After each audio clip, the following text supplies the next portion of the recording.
que é que nós temos para hoje? Nós temos o Evangelho de Marcos, capítulo 5, versículo 1 até o 20. Então você já deu para ver que são muitos versículos. A história parece ser um pouco longa, né? Tem alguns detalhes para a gente poder perceber. Vamos lá, será que a gente consegue? Espero que sim. Então me acompanhe, por favor, em Marcos, capítulo de número 5, versículo de número 1 até o versículo de número 20. Eu estarei lendo aqui na nova versão internacional. Então, se você tem Bíblia, me acompanhe aí. Se você não tem Bíblia, me escute com toda a atenção que você puder me dar. Tá bom? Então vamos lá, vamos engrenar aqui essa primeira marcha e vamos com tudo. Diz assim a palavra de Deus em Marcos, capítulo 5, versículo de número 1. Eles atravessaram o mar e foram para a região dos Gerazenos. Quando Jesus desembarcou, um homem com um espírito imundo veio dos sepulcros ao seu encontro. Este homem vivia nos sepulcros e ninguém conseguia prendê-lo, nem mesmo com correntes, pois muitas vezes lhe haviam sido acorrentados pés e mãos, mas ele arrebentara as correntes e quebrara os ferros dos seus pés. Ninguém era suficientemente forte para dominá-lo. Noite e dia, ele andava gritando e cortando-se com pedras entre os sepulcros e nas colinas. Quando ele viu Jesus de longe, correu e prostrou-se diante dele e gritou em alta voz: Que queres comigo, Jesus, filho do Deus Altíssimo? Rogo-te, por Deus, que não me atormentes. Pois Jesus lhe tinha dito: Saia deste homem, espírito imundo. Jesus, então, lhe perguntou: Qual é o seu nome? Meu nome é Legião, respondeu ele, porque somos muitos. E implorava a Jesus com insistência que não os mandasse sair daquela região. Uma grande manada de porcos estava pastando numa colina próxima. Os demônios imploraram a Jesus: Manda-nos para os porcos, para que entremos neles. Ele lhes deu permissão, e os espíritos imundos saíram e entraram nos porcos. A manada, de cerca de 2.000 porcos, atirou-se precipício abaixo em direção ao mar e nele se afogou. Os que cuidavam dos porcos fugiram e contaram esses fatos na cidade e nos campos, e o povo foi ver o que havia acontecido. Quando se aproximaram de Jesus, viram ali o homem que fora possesso da legião de demônios, assentado, vestido e em perfeito juízo, e ficaram com medo. Os que estavam presentes contaram ao povo o que acontecera ao endemoniado e falaram também sobre os porcos. Então o povo começou a suplicar a Jesus que saísse do território deles. Quando Jesus estava entrando no barco, o homem que estivera endemoniado suplicava-lhe que o deixasse ir com ele. Jesus não permitiu, mas disse: Vá para casa, para a sua família, e anuncie-lhes quanto o Senhor fez por você e como teve misericórdia de você. Então aquele homem se foi e começou a anunciar em Decápolis o quanto Jesus tinha feito por ele. Todos ficaram admirados. Queridos irmãos, queridos amigos, hoje o tema dessa noite é descontrolado demais, com ponto de interrogação aí no final, tá bom? Descontrolado demais. Eu quero poder olhar para essa história, ir devagarzinho, talvez até olhar o que tem por trás das cenas, talvez algum aspecto cultural, para que a compreensão fique mais clara para você e para todos os demais que me ouvem, que estão me acompanhando até aqui, tá bom? Então, o texto de hoje é um texto mal assombrado, como diz meu querido pastor Ezion. Então vamos lá, pessoal.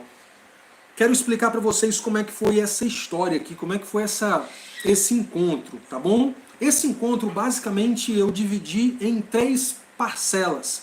E a primeira delas eu vou começar agora mostrando para vocês como foi a aproximação.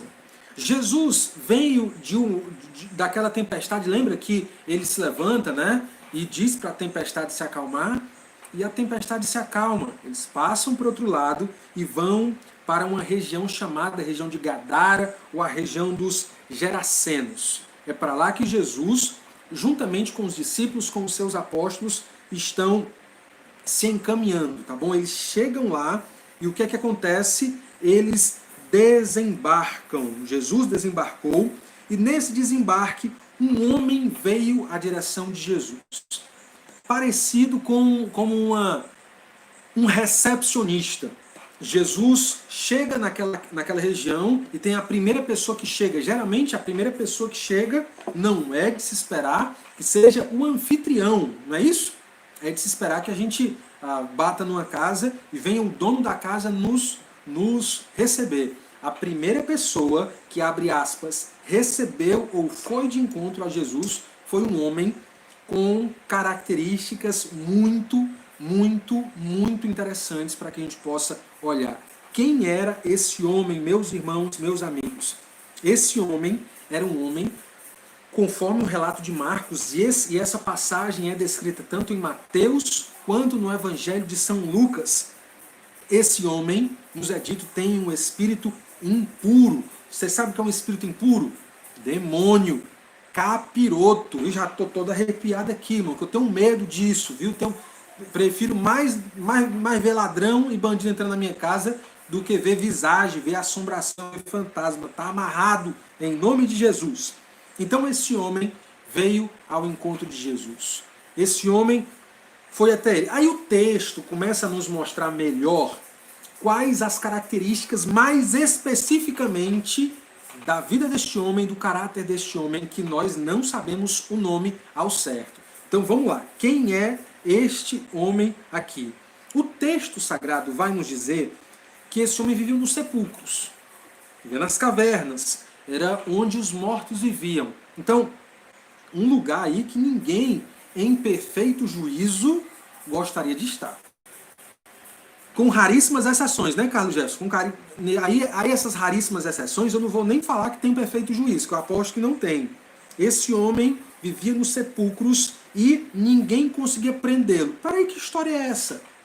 Por que as pessoas queriam prender este homem? Pensa comigo. Esse homem não estava longe. Esse homem não estava nos sepulcros. Qual era o mal que ele fazia estando lá? Aí é que está. Se as pessoas queriam prendê-lo, é porque aquele homem estava trazendo uma ameaça à paz daquele local. Aquele homem era tido como um inimigo social. Então, ninguém prende os benfeitores, ou pelo menos não deveria ser assim. As pessoas prendem os malfeitores, os criminosos, aqueles que praticam, aqueles que servem para exercer o mal, seja na sociedade ou em qualquer outro canto. De qualquer modo, este homem era uma ameaça. Só que todas as tentativas de prender este homem eram tentativas fracassadas, tentativas frustradas. As pessoas tentavam prender com corrente, mas mesmo assim eles não conseguiam, eles se libertavam muitas vezes. Acorrentavam inclusive as mãos e os pés, mas ele com uma força sobrenatural arrebentava as correntes e arrebentava os ferros dos seus pés. Nos é dito mais uma vez que ninguém era suficientemente forte para dominá-lo.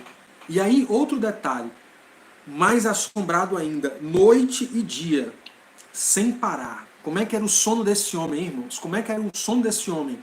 Não tinha, né, irmãos? Completamente dominado aqui. Ele andava gritando e cortando-se com pedras entre sepulcros e colinas. Como era a aparência desse homem? Eu não faço nem questão de saber. Sabe quando você olha assim para um texto e fecha os olhos e imagina? Irmãos, eu tenho medo de imaginar.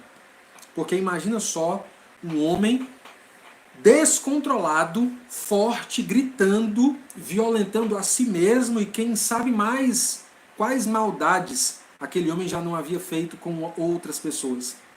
Imagine o medo, imagine o perigo. Será que esse homem, ele andava com roupas? Ora, se ele se cortava, certamente já tinha rasgado suas roupas. Não imagine outra coisa não. Um homem nu, descontrolado. Ninguém podia, ao menos correntes poderiam prendê-lo. Ninguém conseguia fazer nada. Aquele homem era um caso perdido. Só tinha de viver longe das pessoas, mesmo as pessoas viverem longe dele. Porque esse aqui é o homem apresentado no encontro de hoje. Então, características terríveis. Onde estava a lucidez desse homem? Onde estava a dignidade desse homem? Onde estavam os amigos desse homem?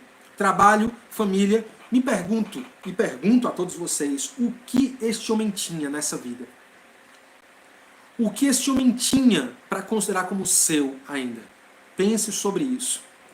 Então, quando ele viu Jesus de longe, correu. Correu para onde? Não para longe de Jesus, mas correu na direção de Jesus. O que é que ele queria aqui, Carlos Jefferson? Ameaçar Jesus? Botar medo em Jesus? Dizer que quem manda naquele território é ele? O quê? O quê? Vejamos. Ele correu e se prostra diante de Jesus Cristo, gritando: que queres comigo, Jesus, Filho do Deus Altíssimo?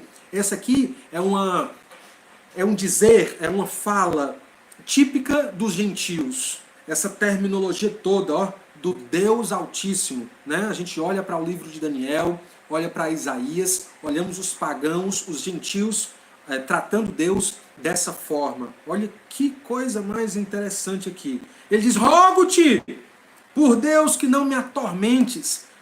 Pois Jesus tinha dito, conforme aqui o relato de Marcos, saia deste homem espírito impuro. Meus queridos, que situação. Que situação.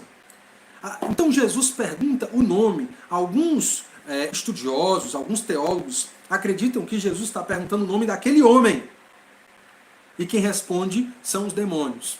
Não há tanta certeza, apesar de que eu acredito que Jesus não estava ali perguntando o nome do homem. Estava, de fato, querendo perguntar o nome dos demônios mesmos. Isso é muito importante para a nossa compreensão. Então, qual o seu nome? E a resposta dada pelo espírito imundo, pela boca daquele homem, foi: meu nome é Legião. Respondeu ele: porque somos muitos. E a ideia aqui é que aquele homem não estava possesso apenas de um espírito imundo, não estava sendo aqui uma marionete, uma pessoa controlada por um espírito imundo apenas, mas muitos. Meus queridos amigos e irmãos, vocês sabem quanto é uma legião? Quantas pessoas estavam dentro de uma legião do exército romano? Aproximadamente 6.000 soldados, 6.000 combatentes. Então, milhares de forças demoníacas operando na vida, no coração, na mente deste homem. E então, ele está sendo apenas um instrumento aqui, apenas falando como um bonequinho aqui que fala pelo o seu dono, né? Por aquele que está sob o seu domínio, né? Está dominando, desculpe. Então, os demônios, desculpe, irmãos, imploravam a Jesus. Olha que situação, imploravam a Jesus com insistência que não os mandasse sair daquela região.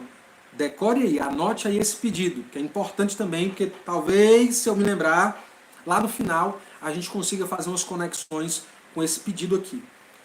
Eles pediam insistentemente para que Jesus não os tirasse daquele território. Que história é essa, Natália, né? Parece que o território é um território dominado, carregado, né, por espíritos demoníacos, por espíritos do mal, espíritos impuros. Então eles rogavam isso. Diz o texto sagrado, pelo relato de Marcos, que uma grande manada de porcos estava pastando numa colina próxima. Ou seja, me acompanha aqui. Os judeus não podiam comer porco, tocar em porco, tampouco criar porcos. Então qual a ideia? Ou Jesus estava num território completamente pagão, completamente gentil, ou os judeus que ali viviam nada faziam a respeito daquela situação. Então, é um sinal. Tem porco ali, significa que o povo não estava ali familiarizado, ou até mesmo uma desobediência deliberada, declarada, na cara de pau, dos mandamentos do Senhor.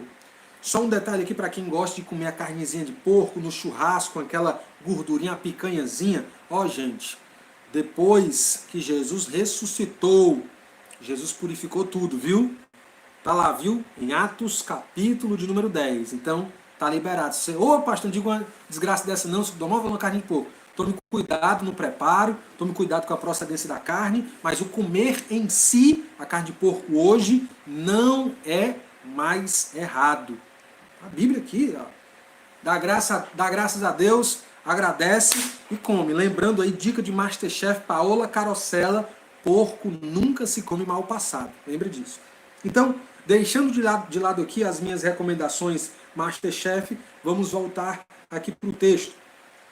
Os demônios então imploravam a Jesus para que eles pudessem ser mandados para os porcos. E sabe o que acontece? Jesus lhes deu permissão para aqueles espíritos impuros saírem daquele homem e entrarem nos porcos. Me pergunte, por que que Jesus obedeceu? Desculpa, por que que Jesus ouviu?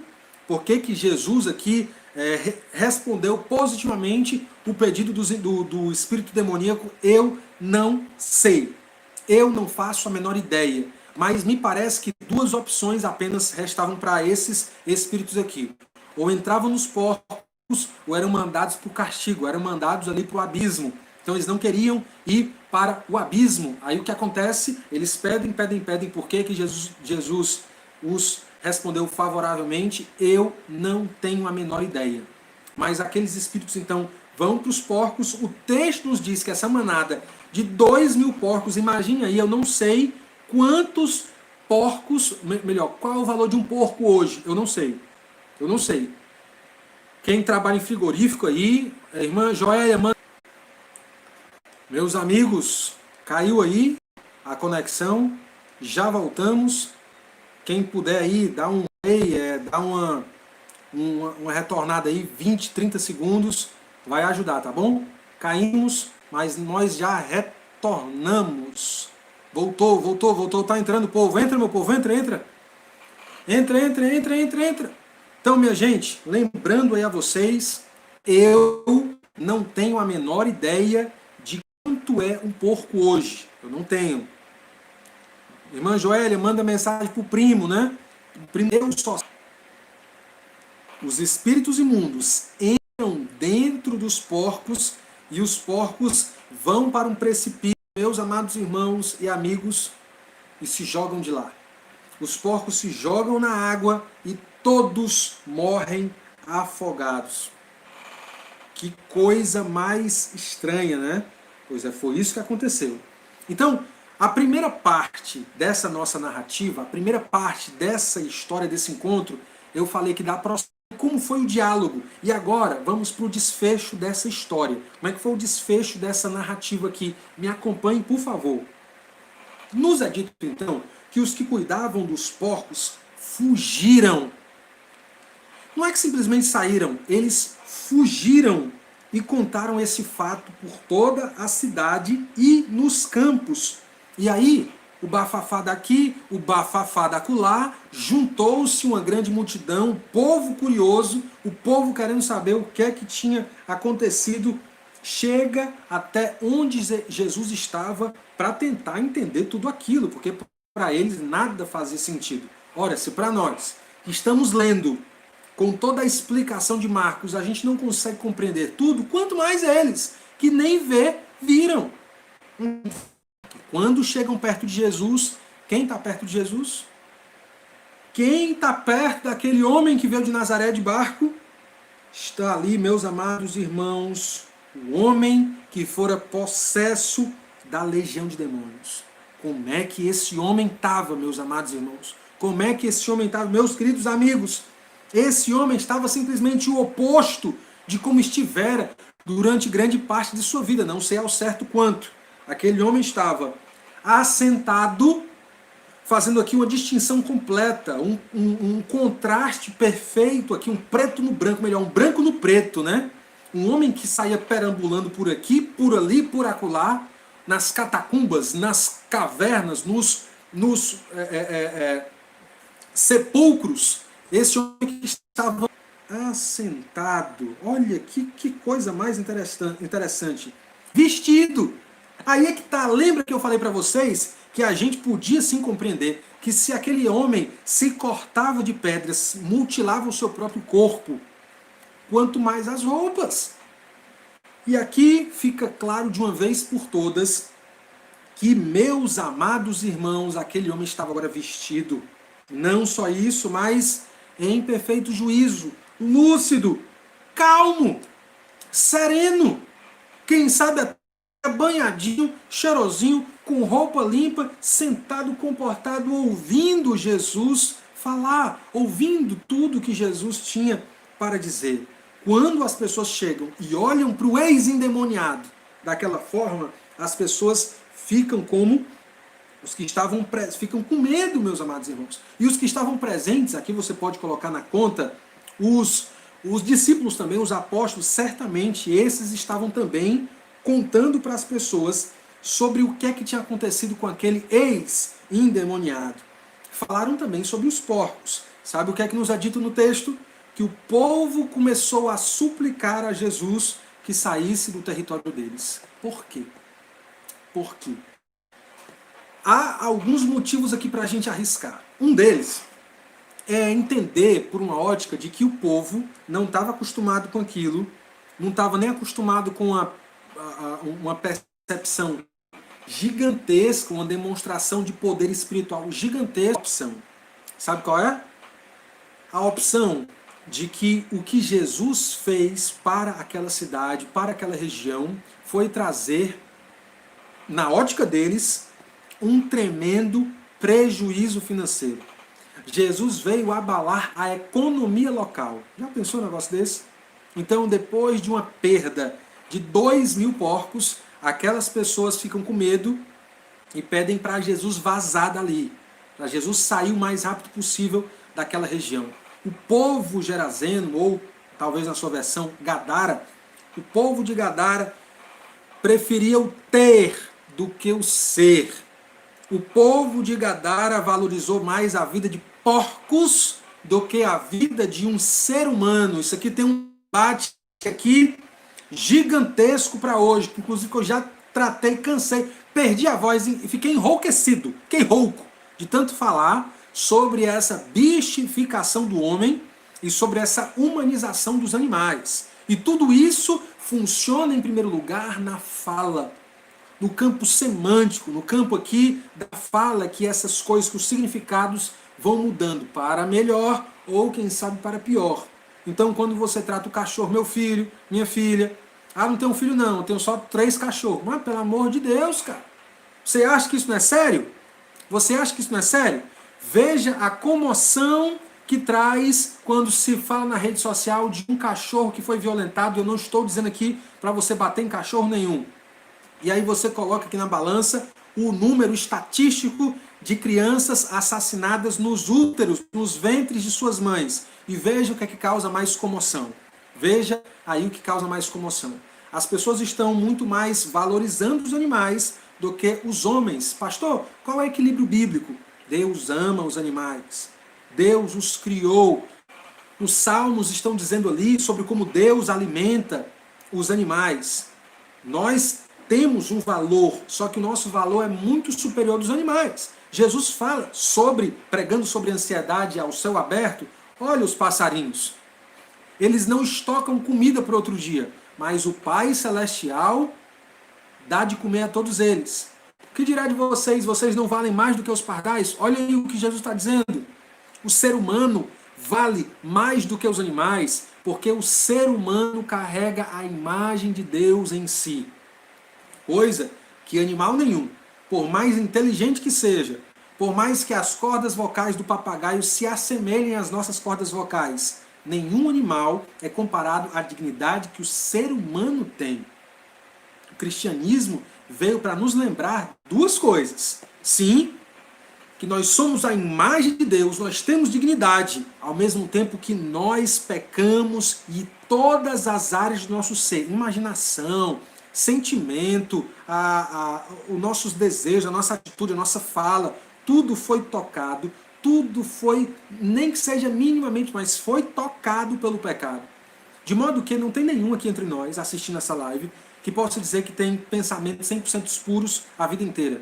Ninguém entre nós pode dizer que sempre falou o que é correto, que nunca falou maldade e nunca deixou de falar o que é correto a vida inteira. Ninguém. Ninguém aqui pode dizer que o passado é um passado puro, sem mancha, sem mácula, sem nenhuma ofensa às leis de Deus e sem nenhum maltrato ao próximo. Nenhum de nós. Somos dignos, somos pecadores. Duas verdades que a Bíblia carrega falando sobre a natureza humana. Qual a diferença? A diferença é que Jesus se faz humano, tendo a dignidade que o ser humano tem, mas sem o pecado que o ser humano carrega em suas costas, em sua mente, em seu coração, em seus ouvidos, em seus olhos, em sua boca, em seu tudo. Jesus Cristo é diferente porque ele é perfeito, ele é puro em sua essência e em sua obra, em seus atos. Então, olha o que nos é dito aqui, Gadara, ou os gerazenos, eles preferem a economia. Jesus trouxe prejuízo, mesmo que em detrimento aquele homem pudesse estar são, curado, eles estavam doidos para que Jesus pudesse sair fora de lá. Só que tem outra coisa que acontece aqui também. Nos é dito no texto que quando Jesus entra no barco, ele está ouvindo o clamor da multidão, as pessoas estão pedindo para ele ir embora, e Jesus vai embora mesmo. Ele vai embora. Então ele entra no barco, e aí, quando está saindo, o ex-endemoniado lhe suplicava para que deixasse com ele. Mas a resposta de Jesus, ela é surpreendente. Sabe o que é que Jesus responde? Jesus não permitiu. Aí é que tá, aí às vezes a gente está lendo o texto, fica coisa louca, né? Porque Jesus ouviu o pedido dos demônios e respondeu favoravelmente. Mas o pedido deste homem, em sã consciência, foi negado pelo próprio Senhor Jesus Cristo. Como assim, pastor Miguel? Vamos lá. Por que Jesus disse não para esse homem? Jesus diz assim, ó, vá para casa, para a sua família, e anuncie-lhes tudo o que eu fiz por você, quanto o Senhor fez por você e como teve misericórdia de você. Jesus não deixa aquele homem acompanhar.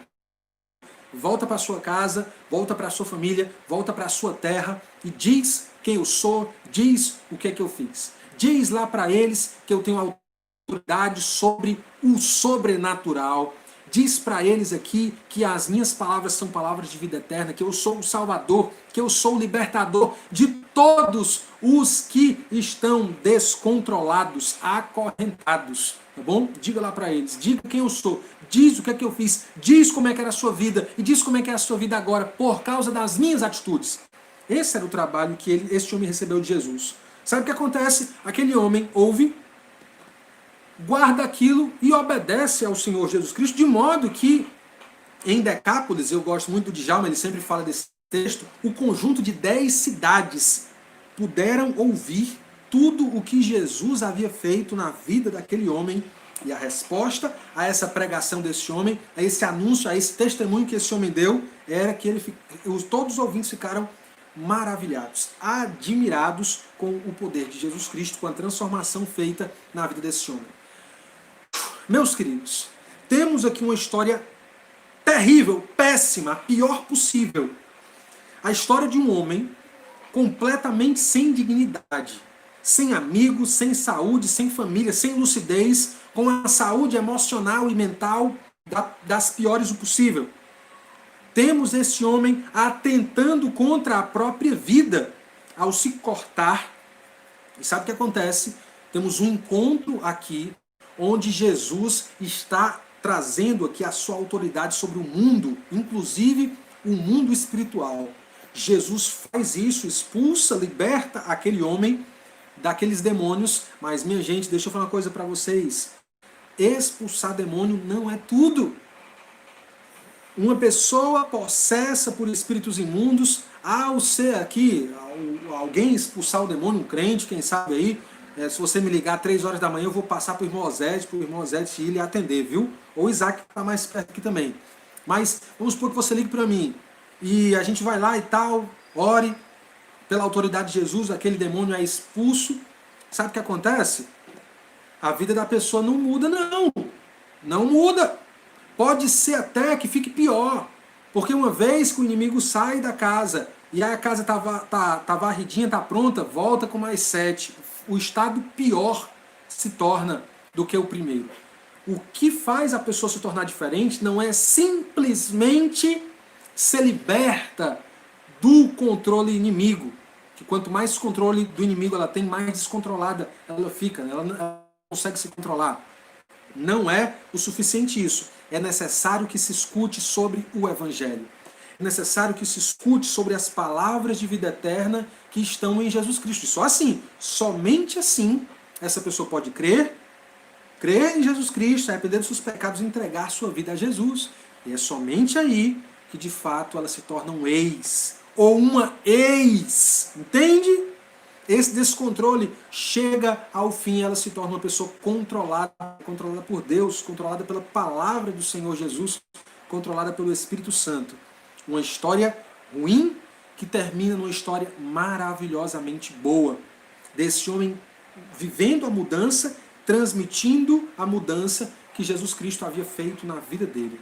Qual a característica aqui que eu quero compartilhar com vocês? Descontrole.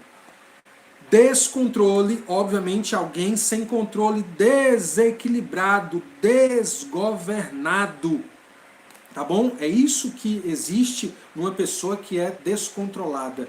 Meus queridos e amados irmãos, quanto mais estamos dando ouvidos a tudo que não é de acordo com a palavra de Deus, quando somos dominados por sentimentos que não são sentimentos vindos de Deus, quando imitamos o comportamento de pessoas que não estão dispostas a imitar o comportamento orientado pela palavra de Deus, mais nos tornamos pessoas descontroladas.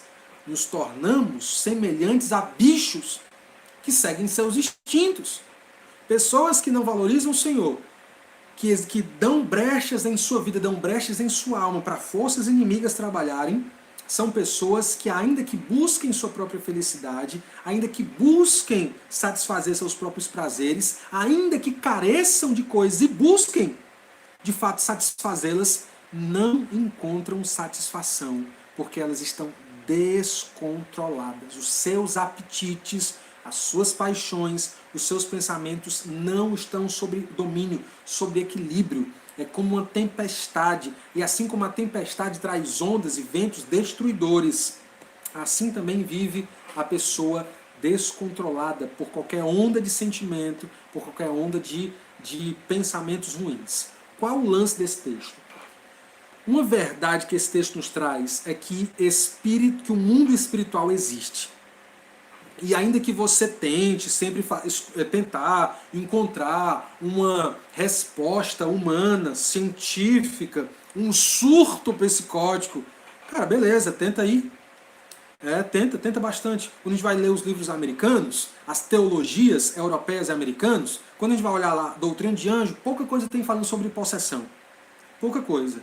Por quê? Porque parece que o inimigo não trabalha do mesmo jeito lá neles, como em outros lugares. E aí é que está. Há uma diversificação na atuação demoníaca neste mundo. Enquanto em alguns lugares a atuação severa demoníaca está muito mais ligada a, por exemplo, a cobiça dos olhos.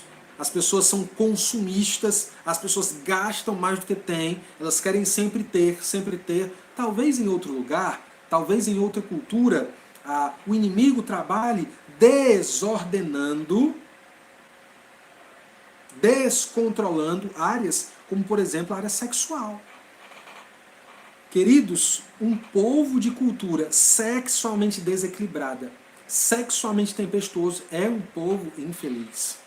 Porque sexo é uma das coisas mais íntimas que nós podemos realizar.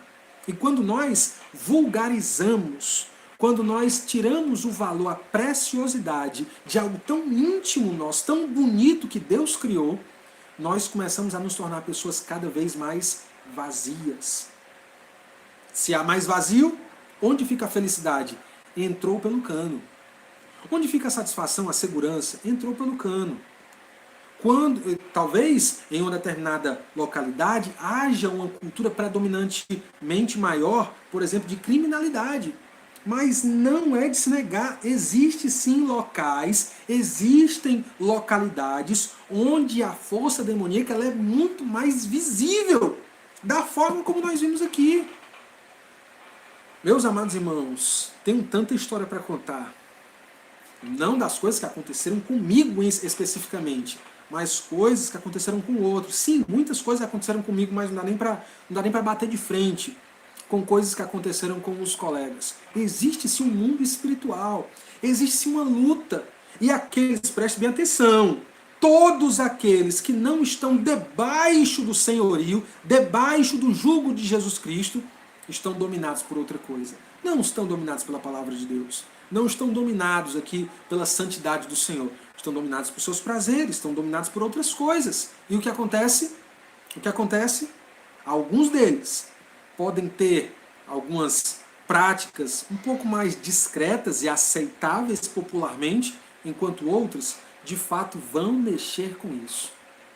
Mexer com um tipo de cirurgia espiritual, mandingas, rituais, simpatias, chocolatezinho no cantinho da casa, uma carranquinha ali, uma carranquinha acolá. Adivinha quem são os primeiros a sentirem todas essas portas abertas? As crianças. Elas são as primeiras a terem sonhos. As crianças são as primeiras a terem pesadelos com relação a isso. Muitas vezes porque os chefes da casa, papai, mamãe, tio ou avó, estão abrindo o caminho para forças desse tipo entrarem. E o inimigo não poupa as crianças, ele não deixa para trabalhar na vida de alguém só quando alguém completa 18 anos. Ele trabalha desde o início. Desde o início. O que nós temos aqui é uma característica de descontrole sendo destacada. Um descontrole emocional, descontrole espiritual, descontrole físico, descontrole mental, descontrole social, minha gente. O inimigo gosta de fazer isso porque ele gosta de manchar o homem que é a imagem de Deus. Ele tem aversão à imagem de Deus. E o que ele puder fazer para que nós não vivamos para a glória de Deus, ele fará. Se o nosso objetivo maior é viver para a glória de Deus, o objetivo maior do inimigo é fazer com que a nossa vida não glorifique a Deus. E para isso acontecer, para que esse objetivo seja alcançado para o inimigo, ele tem 3 metas: roubar, matar, destruir. O inimigo tinha roubado a sanidade, a família, a dignidade daquele homem. O inimigo estava tentando matar seu físico, estava tentando destruir de uma vez por todas a sua vida. É isso que faz. Mas diante da força terrível do inimigo, quem é que pode dar conta? Quem é que bota o inimigo para correr? Quem é que governa inclusive sobre o mundo espiritual, senão o Senhor Jesus Cristo, aquele de quem nós cantamos? Não há limites para o seu poder agir. Jesus Cristo tem poder sobre tudo. Essa é a história que nós vimos. Um homem descontrolado, controlado pelo inimigo. Quantos também não estão assim? A pergunta que eu faço é: se a história que fala de demônios especificamente, qual seria uma comparação ou como nós poderíamos ilustrar o descontrole? Vamos lá. Uma pessoa bêbada, dá maior valor à pinga, cachaçinha, a branquinha, whiskyzinho para quem tem dinheiro, né? Quem não tem, compra mesmo sapupara e pioca, né? O cara que toma cachaça tem controle sobre a mente, fica lesado, fica tolo, fica babaca, fica burro, fica bobo, besta. Tem controle sobre a fala, nem falar direito fala com a língua frouxa, fala mole. Tem controle físico, não consegue nem andar em linha reta. Aí pega um carro, destrói a vida de pessoas, arruma confusão com quem não é para arrumar, mata quem não era para morrer e acaba morrendo, feito um trouxa. Quantos já não morreram aí voltando da balada, 2, 3 horas da manhã de moto, sem capacete, e o pior aconteceu? Quantos? Me diga se a bebida controla. Faço outra pergunta. Cannabis, aquela droga que você diz que é droga natural, controla ou descontrola? Te faz ter domínio da mente ou te faz viajar na maionese? Hein? Pense sobre isso. Quem está sob o efeito de cocaína. Aqui o cara que usa cocaínazinha para cortar o efeito do álcool, né? Para achar que tá ali de boa. Tem controle sobre isso? Tem controle sobre a mente, sobre os batimentos cardíacos? Tem não. Mas uma pessoa consegue se acalmar e o coração voltar ao normal. Consegue. Consegue sim. Agora o cara com o narizinho todo branquinho, o coração, ó, para ter uma overdose, um infarto, ó. É isso aqui, meu amigão. Come o muco nasal, tô certa, minha querida doutora Viviane.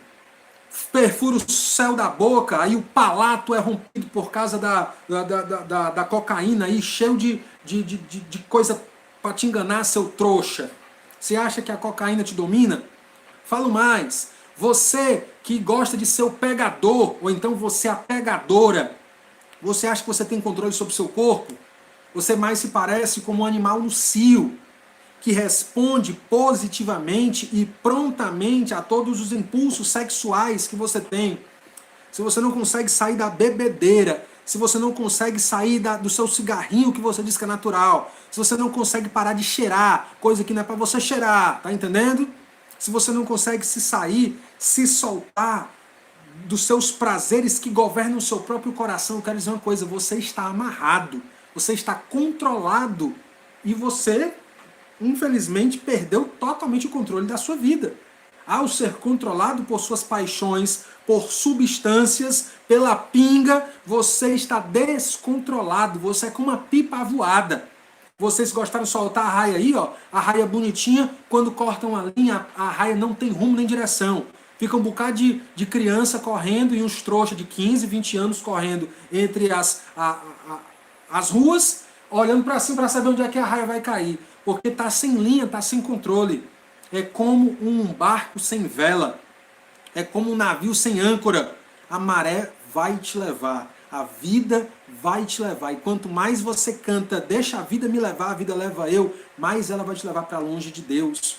Mais ela vai te seduzir com prazeres aparentemente satisfatórios, mas que no fundo, no fundo, no fundo, são comidas feitas de isopor, semelhante àqueles casamentos lindos, que você chega, o bolo, 5 andares. Mas quando você vai ver, o bolo é de isopor. Só presta para tirar foto. Talvez a sua vida só preste para você tirar foto e postar no Instagram e receber curtida. Talvez a sua vida só sirva de marketing, de entretenimento para os outros. Talvez você tenha se tornado simplesmente uma pessoa de circo, que vive para entreter com risos as outras pessoas. Que triste, que triste. Porque você não é bolo de verdade, você é de isopor. Os prazeres nessa vida nos seduzem com marketing muito, muito eficiente, mas que no final das contas não nos satisfaz. Entramos cada vez mais numa roubada. Eu quero dar aqui uma palavra, para finalizar aqui minha fala, uma palavra específica aos descontrolados, tá bom? Olha, eu quero dizer uma coisa para você. Graças a Deus não é todo sermão que eu fico falando de capiroto, mas hoje eu vou falar do capiroto. Hoje eu falei, eu vou continuar falando. Ele existe, viu? Tem um plano para a sua vida. Ele tem um plano para a sua vida, o capiroto, viu? Ele quer te afastar de Deus cada vez mais. É por isso que é difícil você aceitar um convite para ir para a igreja. Quer ir para a igreja, dá uma dor de cabeça, a luz falta, o gás acaba, é tudo de ruim acontecer. Você acha que é o que? É coincidência? Você acha? É isso mesmo? Quero dizer a você que existem sim forças espiritualmente ocultas, espirituais das trevas, e trabalham inclusive para que essa live não possa chegar até você. Pode ter certeza, viu? Não estou de brincadeira não. Não estou de brincadeira. Existe. Passei minha vida todinha sem ter um sonho ruim praticamente. Eu pisei há 5 anos aqui em Sobral, e os 3 primeiros dias aqui em Sobral, eu sonhei todas as noites, lutando numa batalha terrível com forças espirituais das trevas. Quero dizer até hoje que vez por outra, coisas acontecem aqui na minha madrugada. Coisas acontecem na madrugada da minha esposa, coisas acontecem na madrugada dos meus filhos. Você acha que ele não trabalha? Trabalha. A diferença é que aqueles que estão em Cristo podem até sofrer com eles, mas nunca vão ser possessão dos inimigos. Sabe por quê? Porque quando nós entregamos nossa vida para Jesus, o nosso coração, a nossa mente, o nosso corpo, agora é habitado pelo Espírito Santo. E o Espírito Santo não vai deixar porcaria nenhuma entrar, dominar e nos descontrolar espiritualmente, não. Coisa nenhuma. Então, pense, o inimigo existe e ele está solta, ainda está solta. Ele ainda está fazendo por meio do crack, por meio da própria possessão demoníaca, por meio das correntes sexuais, aprisionando uma penca de gente aí para ficarem cada vez mais longe do Senhor Jesus Cristo. Aí chega no culto, dá um sono, na hora de ler a Bíblia, dá vontade de dormir. Você acha que é o quê? Você acha que é o quê? Não fique surpreso, não. A grande questão é que Jesus não tem medo desse tipo de coisa. Eu tenho. Eu morro de medo. Jesus não tem. Jesus vai até o encontro de onde as coisas estão piores. E aí é que a boa notícia chega. Jesus Cristo chega e vai de encontro, inclusive, àqueles que estão no pior estado possível, para mostrar que Ele é grande, para que quando a mudança acontecer, toda a glória, toda a honra sejam dadas a Ele, e não à sua força de vontade, à sua disciplina, aos seus estudos, à sua família, às suas amizades. Não. O inimigo existe, ele estraga, ele mata vidas, ele está tentando destruir o maior número de pessoas possível, às vezes de modo muito visível e às vezes de modo muito discreto. O bom é que Jesus vai atrás, inclusive desses, para mostrar que tem domínio sobre o mal. E um dia, Jesus de fato vai vencer o mal de uma forma aqui, ó, bombástica. O mal não vai ter mais vez. O mal não vai mais atuar. O inimigo das nossas almas não vai ficar mais à solta. Vai estar no castigo eterno, onde nunca mais terá libertação. A sua derrota começou na cruz. E quando o sepulcro ficou vazio, Jesus saiu de lá. Meus queridos, a derrota do inimigo foi decretada. Mas ele ainda está solto, não esqueçam disso. Ele está solto. Eu quero dizer uma coisa para vocês, todos que podem me ouvir aqui. É possível que gente esteja lucrando por meio da sua escravidão. Quanto mais você se torna escravizado pela pornografia, mais você está mantendo financeiramente uma indústria terrível que está objetificando mulheres e está sendo uma fábrica inescrupulosa e ininterrupta de pedófilos, de abusadores, de estupradores. Cada vez que você cede no seu celular, no seu smartphone, olhando uma coisa que não é para olhar, você está financiando o reino das trevas. A cada vez que você vive uma vida assim e não sabe que está destruindo outros, mas apenas assim, você está errado. Porque quem vive descontroladamente não acaba apenas com a própria vida, acaba com a vida dos outros. E largue dessa história de dizer, mas a vida é minha, eu faço o que eu quiser. A vida é de Deus. Ele é o autor da vida. E quando você tenta fazer da sua vida o que você bem entende, você está querendo roubar a vida de Deus. Deus é o seu Criador. Além disso, Ele mandou o seu Filho para redimir, para te comprar 2 vezes. Para que você possa ser de Deus 2 vezes. Hoje eu sou de Deus 2 vezes. Eu sou a imagem de Deus e eu sou um filho de Deus, regenerado, gerado novamente pelo Espírito Santo através de Jesus Cristo. Então, meus amigos, irmãos, meus queridos que me acompanham até aqui, lembrem disso. Existe muitas vezes pessoas lucrando com o mal de muita gente. Digo ainda mais, em vez de se alegrarem com a mudança de vida, muitas vezes vão ficar indignados, porque vão ter prejuízos financeiros. Você sabia que no México, todo filme aí de tráfico de drogas americano, que aparece o México, o negócio é cabuloso, né? Quem assistiu Breaking Bad sabe que o cartel aí no México era um negócio cabuloso. Então, lá no México, quando pessoas se convertem, quando pessoas creem em Jesus e saem da cocaína, saem das drogas, são perseguidos pelo cartel. Aqui no Brasil ainda não é assim. Aqui no Brasil há uma chance para o cara sair da facção criminosa. A facção deixa você sair, mas se for para Jesus, se você vacilar, eles te matam. Ainda há um temor.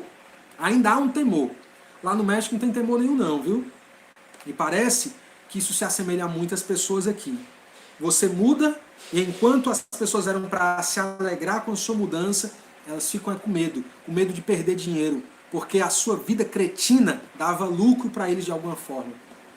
Como é que você acha que se um traficante ouvir essa mensagem, ouvir essa live, se converter, querer mudar de vida e dizer, eu pego qualquer emprego, é para lavar a caixa d'água, eu lavo, é para ser servente, eu topo qualquer coisa, porque todo trabalho é digno. não tenho experiência de nada, dá para vender água, vendo água, vou fazer isso feliz. Você acha que o inimigo vai ficar feliz com a vida dele? Você acha? A irmã Selma, lá da passagem, Massapê, ela mexia com essas coisas aí, viu? Mexia com o negócio de capirotagem aí. Quando ela decidiu ir para Jesus, ela foi atormentada. Ela desmaiava em casa, ela tinha ataques dentro de casa, porque agora ela queria dar a vida para Jesus.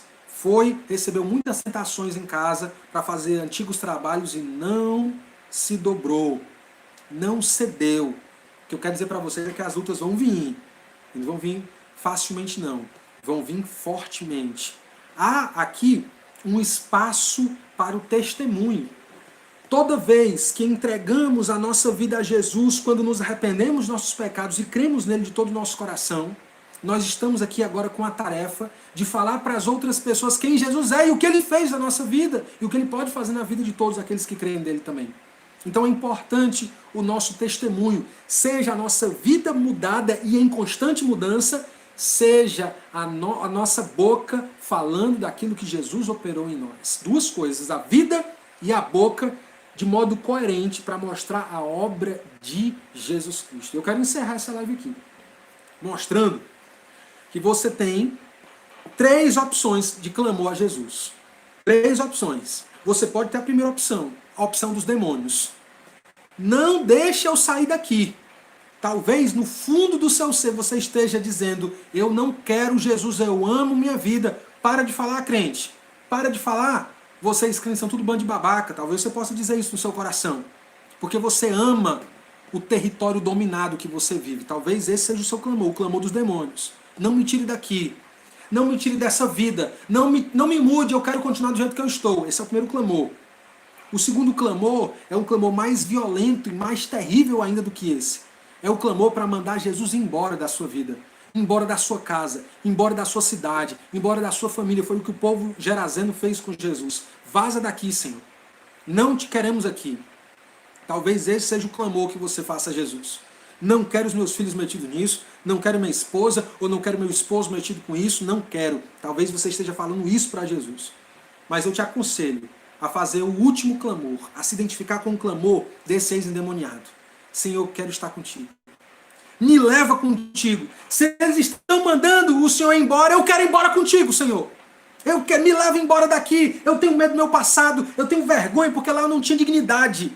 Eu quero ir embora daqui. Aqueles que entendem Jesus e experimentam da sua maravilhosa obra, certamente não vão mais querer viver suas vidas cretinas, estúpidas, vergonhosas que viviam antes. Vão clamar para ficar mais perto de Jesus cada vez mais. Esse é o clamor que eu aconselho você a ter. Porque não importa quão terrível seja a sua vida, não importa quão controlado ou descontrolado você seja, o que importa é que Jesus é maior do que tudo e é muito maior sobre todos nós e pode fazer uma belíssima obra, te trazer a lucidez, te deixar longe da pinga de vez, te deixar longe da cannabis de vez, te deixar longe da cocaína, do crack de vez. Pode ser que o Senhor traga paz ao seu coração, você que depende de remédio tarja preta, você que dá maior valor, viciada. Ele pode dar paz para o seu coração, paz que ultrapassa todo o seu entendimento. Esse é um efeito do Evangelho. É um efeito, é uma consequência do estar debaixo, aos pés, prostrado ao Senhor Jesus Cristo.